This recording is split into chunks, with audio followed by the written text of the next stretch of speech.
আসসালামু আলাইকুম রহমতুল্লাহি ওবরকাতুহু।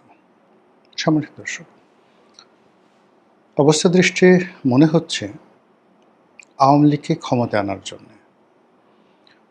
কিংবা ধরুন শেখ হাসিনাকে আবার প্রধানমন্ত্রী পদে বসানোর জন্য দিল্লি রীতিমতো মরিয়া হয়ে পড়েছে। ইচ্ছে করেই এখানে মরিয়া শব্দটি ব্যবহার করলাম। অর্থাৎ এই কাজ না করা পর্যন্ত দিল্লির মৃত্যু হবে না বা দিল্লি মরতে চাচ্ছে না,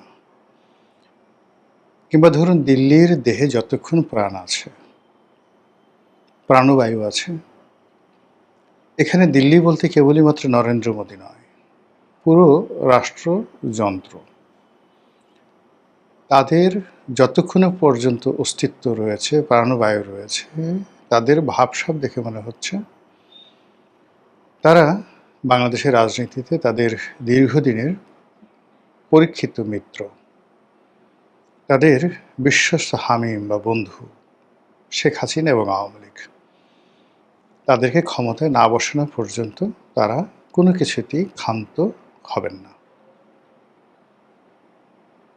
সাম্প্রতিক সময়ে ভারতের একজন রাষ্ট্রদূত নিয়োগ লাভ করেছেন, কিন্তু বাংলাদেশ এখনো পর্যন্ত তাকে অ্যাক্রেডিটেশন দেয়নি, অর্থাৎ তাকে স্বীকৃতি দেয়নি। অত্যন্ত তাৎপর্যপূর্ণ। এইরকম ঘটনা বাংলাদেশে ইতিপূর্বে খুব কম ঘটেছে। তো ভারতের মতো রাষ্ট্র, আমেরিকার মতো রাষ্ট্র কিংবা ইউরোপের ফ্রান্স, তারপর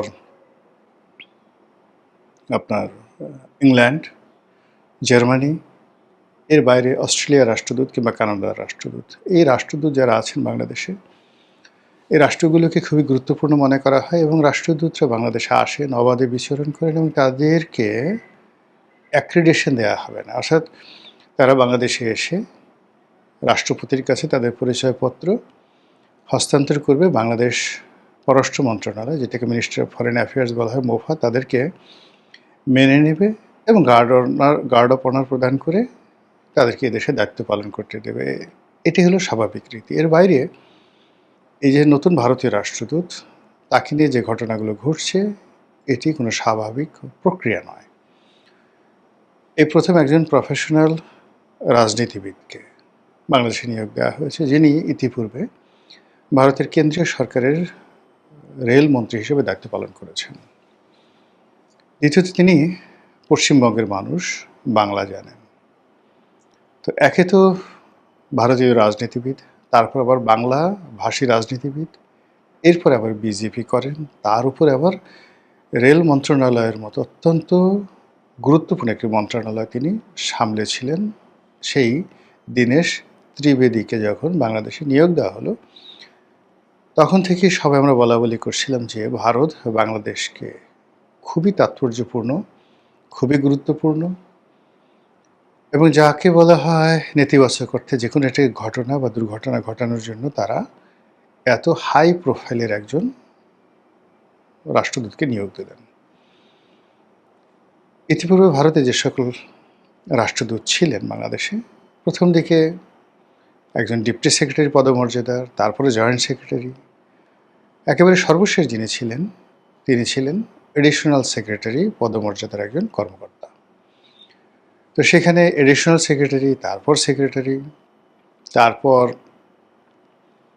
সিনিয়র সেক্রেটারি, তারপর ক্যাবিনেট সেক্রেটারি বা প্রিন্সিপাল সেক্রেটারি, তারপর উপমন্ত্রী, প্রতিমন্ত্রী, তারপরে ফুলমন্ত্রী, ফুলমন্ত্রীর পরে আবার সবচেয়ে লোভনীয় মন্ত্রী রেলমন্ত্রী।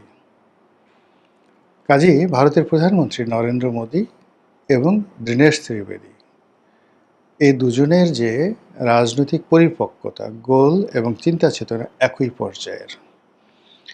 এবং দীনেশ ত্রিবেদীকে কোনো একটি বিষয় ডিসকাস করার জন্য, আলোচনা করার জন্য কোনো অবস্থাতেই পররাষ্ট্র মন্ত্রণালয়ের কোনো প্রোটোকল মানতে হবে না। তিনি সরাসরি জয়শঙ্করের সঙ্গে কথা বলবেন, সরাসরি নরেন্দ্র মোদীর সঙ্গে কথা বলবেন, অথবা প্রয়োজনে স্বরাষ্ট্রমন্ত্রী এবং সরকারের খুবই গুরুত্বপূর্ণ ব্যক্তি যিনি আছেন অমিত শাহ, তার সঙ্গে কথা বলবেন। এইরকম একজন মানুষকে কেন বাংলাদেশে পাঠানো হলো? এই প্রোফাইলের কাউকে তো আমেরিকাতে পাঠানো হচ্ছে না, এই প্রোফাইলে কাউকে রাশিয়াতে পাঠানো হচ্ছে না, চিনে না। তাহলে বাংলাদেশের সঙ্গে এমন কি হলো যে দীনেশ ত্রিবেদীর মতো একজন মানুষকে এখানে পাঠাতে হবে? ইট মিনস বাংলাদেশের ব্যাপারে ভারত মরিয়া হয়ে পড়েছে। আর এটা বাংলাদেশ বুঝতে পারার কারণে দীনেশ ত্রিবেদীকে এখনও পর্যন্ত অ্যাক্রিডিটেশন প্রদান করা হয়নি বা তাকে মেনে নেওয়া হয়নি। কাজেই বাংলাদেশ যদি তাকে মেনে না নেয়, তাকে ফেরত যেতে হবে। এই বাস্তবতায় দীনেশ ত্রিবেদী তিনি জানেন, তিনি বাংলাদেশে যখন ঢুকছিলেন ঠিক সেই সময়টাতে বেনাপোল সীমান্তে যে সকল কথাবার্তা বলেছেন, বাংলাদেশ বলছে এগুলো খুবই আপত্তিকর। তিনি বাংলার আকাশ বাতাস সব কিছুর মধ্যে অভিন্নতা দেখতে পাচ্ছেন ভারতের। তিনি বাংলাদেশের সঙ্গে ভারতের 140 কোটি মানুষকে মিশিয়ে দিয়েছেন এবং তিনি বলছেন যে এই দুটো জাতি যদি এক হয়, জনগণ যদি এক হয়, যে আমাদের ভাষা এক, আমাদের কথা এক, আমাদের অনুভূতি এক, আমাদের ব্যথা বেদনা এক, আমরা দূরে কেন থাকবো, আমরা একত্রে থাকবো। এবং তিনি বলছেন আমি এমন কিছু করব যাতে এদেশের মানুষ সবাই খুশি হবে। ভালো কথা। তো সেই কাজগুলো কি? সে কাজগুলো অতীতে যেভাবে ভারত কাশ্মীরকে ভালোবেসেছে, যেভাবে ভারত যাকে বলা হয় হায়দ্রাবাদকে ভালোবেসেছে, কিংবা আপনার সেই লেন্দুব দর্জিকে তারা যেভাবে বানিয়েছে, সেই ভূমিকে তারা ভালোবেসেছে। সেই রকমভাবে কি বাংলাদেশকে আসলে তারা ভালোবাসতে চায় কি না, এই কথাগুলো আলোচনা হচ্ছে। ভারত যে সকল দেশে অভ্যন্তরীণ রাজনীতিতে খুব বেশি, তার প্রতিবেশীদের অভ্যন্তরীণ রাজনীতিতে খুব বেশি হস্তক্ষেপ করেছে, যেমন ধরুন মালদ্বীপ, নেপাল, শ্রীলঙ্কা, সব জায়গাতে কিন্তু তছনছ হয়ে গেছে এবং আলটিমেটলি সেই দেশ এবং সে দেশে যারা রাজনীতিবিদ অ্যাবসলিউটলি চীনমুখী হয়ে পড়েছে। তো ভারতের সেই যে অভিজ্ঞতা, সেই অভিজ্ঞতার আলোকে যেটা তারা শ্রীলঙ্কাতে করেছে, কাশ্মীরে করেছে, নেপালে করেছে, আফগানিস্তানে করেছে, মালদ্বীপে করেছে, বাংলাদেশের ক্ষেত্রে যেন সেটা না ঘটে। এর কারণ হলো বাংলাদেশের যে ভৌগোলিক অবস্থান, সেই ভৌগোলিক অবস্থানে ভারতের প্রায় 70 কোটি মানুষ, অর্থাৎ 140 কোটি ভারতীয় নাগরিকদের মধ্যে অর্ধেকটি এই বাংলাদেশের চারিদিকে বসবাস করে। কাজে এটাকে নিয়ে ভারত ছেলে খেলা খেলতে চায় না, কোনো ঝুঁকি নিতে চায় না। এখানে ভারত এসপার ওসপার, সরাসরি তাদের কর্তৃত্ব থাকবে, অথবা যারা থাকবে তারা তাদের কথা শুনবে। তো সেই দিক থেকে ডক্টর মোহাম্মদ ইউনূসকে আনার পরে ভারত বুঝে গেছে যে একে আনাটা ঠিক হয়নি। ডক্টর মোহাম্মদ ইউনূসের আসার পেছনে ভারতের একটা গ্রিন সিগন্যাল ছিল। আমেরিকা এনেছে, কিন্তু ভারতের গ্রিন সিগন্যাল ছাড়া তিনি আসতে পারতেন না। তারপর যখন তারেক রহমান সাহেব এলেন, দুষ্ট লোকেরা বলে এখানে ভারতের বিরাট হাত ছিল, গ্রিন সিগন্যাল ছিল, ভারতের এফোর্ট ছিল, অথবা নিদেন পক্ষে ভারতের প্রচণ্ড আন্তরিকতা ছিল। ভালো কথা। সেই আন্তরিকতা এখন আর নেই, এটা বুমেরাং হয়ে গেছে।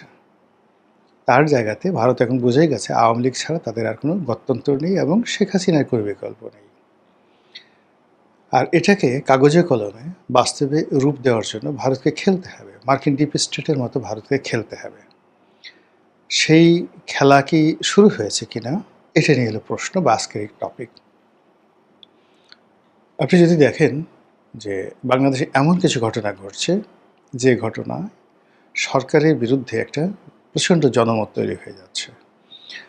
আপনি ধরুন পদ্মা সেতুর জন্য যে রেল সেতু তৈরি করা হয়েছে, রেল লাইন, সেই অংশের মাটি কেটে নিয়ে যাচ্ছে একদল দুর্বৃত্ত বা একদল মানুষ, বা ধরুন সরকারি কাউকে অনুমতি দিয়েছে বা সরকারি দলের কোনো কর্তা ব্যক্তি, অথবা ধরুন আওয়ামী লীগের কোনো লোক এটাকে একটা সাবোটাইজ করার জন্য এই কাজগুলো করেছে। রাতের আধারে বা দিনে একটা সময় ভেকু নিয়ে কিছু মাটি সেখান থেকে তুলে ইন্টারনেটে ছেড়ে দিয়েছে।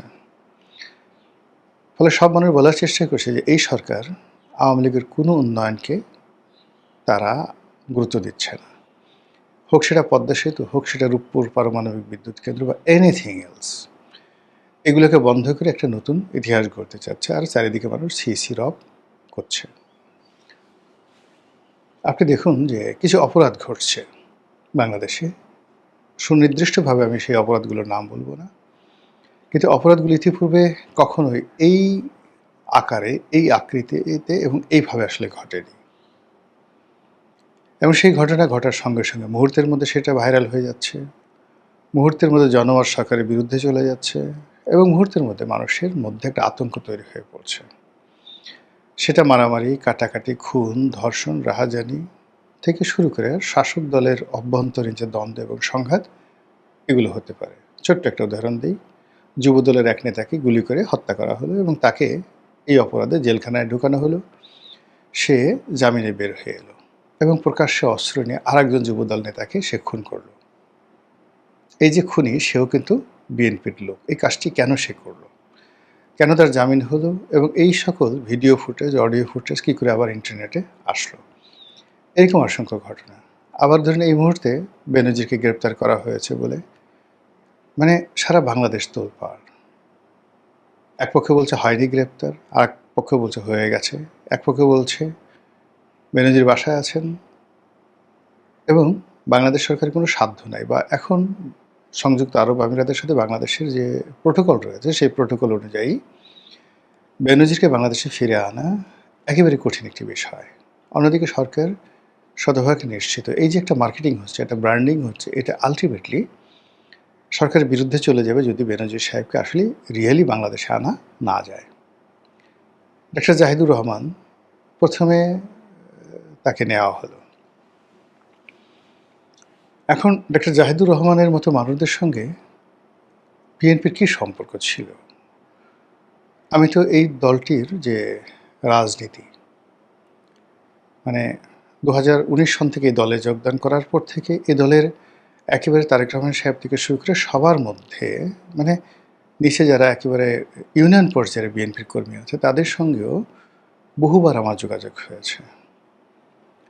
এর কারণ হলো যে বিএনপির সবচেয়ে খারাপ সময়টিতে যে কজন লোক ফ্রিলি মুভমেন্ট করতে পেরেছিল, সেটা কৌশলের কারণে হোক, অন্য যে কোনো কারণ হোক, তার মধ্যে আমি অন্যতম। তো কাজেই বিভিন্ন বিষয়, আর যেহেতু আওয়ামী লীগ থেকে এসেছিলাম, আওয়ামী লীগের অনেকের সঙ্গে সম্পর্ক ভালো, এই জন্য বিএনপির বহু মানুষ বুদ্ধির জন্য, পরামর্শের জন্য, সাহায্যের জন্য কথা বলতেন, গোপন কথা বলতেন, প্রকাশ্য কথা বলতেন। তাদের দলের অনেক গোপনীয় বিষয়গুলো জানার সুযোগ হয়েছে, কিন্তু কোথাও তো জাহেদকে দেখিনি। এখন এই জাহেদ হঠাৎ করে প্রধানমন্ত্রী তারেক রহমানের খুব গুরুত্বপূর্ণ বিশ্বস্ত পার্টনার হয়ে গেলেন।